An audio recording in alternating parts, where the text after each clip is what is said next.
L'exécutif master manager d'entreprise média arrive dans un contexte où la mutation est irréversible dans le monde des médias. En pleine transition numérique, le paysage audiovisuel africain évolue rapidement et en profondeur. Radio, télévision et presse écrite, aucun support n'y échappe, d'où l'importance d'une telle formation pour être en phase avec l'accompagnement de l'INA qui y joue un grand rôle.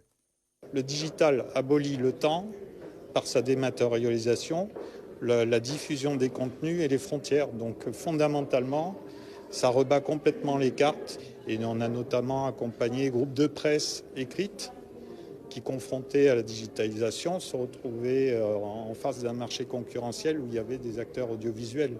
Le secteur des médias est un secteur qui, pour nous, est un secteur à haut potentiel.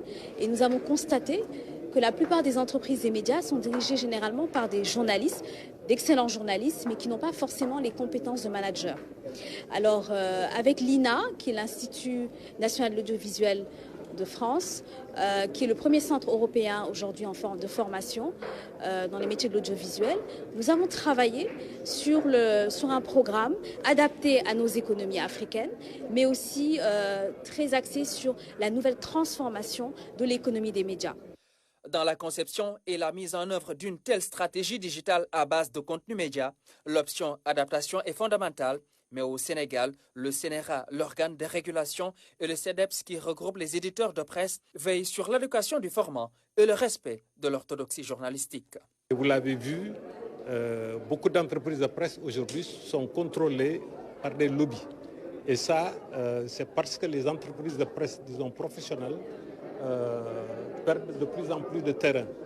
Donc aujourd'hui, il nous faut une formation pour la transition vers le numérique. Retrouver ces lettres de noblesse pour la presse sénégalaise.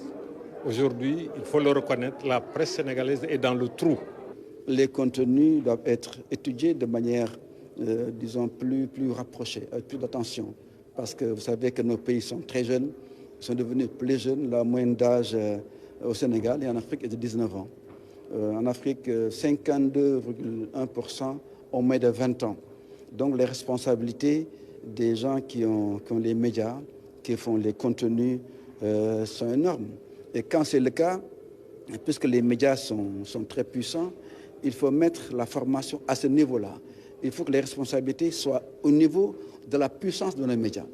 Au Sénégal, dans l'environnement des médias, la RTS est un précurseur, surtout dans l'exploration du digital et son contenu média, qui repose sur le professionnalisme de ses journalistes. Nous devons remercier notre directeur général qui a compris très tôt, vraiment l'avancée des médias et la révolution de médiatique. Et compris très tôt aussi qu'il fallait mettre en place carrément une cellule digitale pour pouvoir vraiment appréhender ce monde digital-là, parce que le monde effectivement est vraiment digital.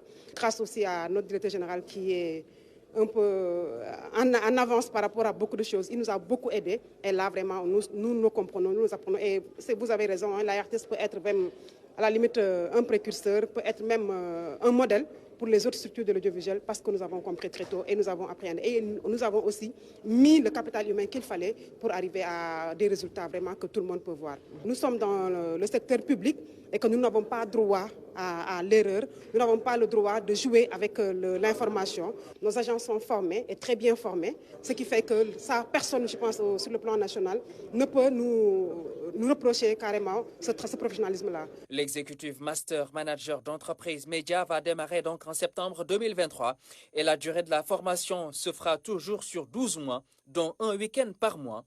Il est le fruit d'une collaboration entre le groupe Subdeco et l'INA, l'Institut national de l'audiovisuel.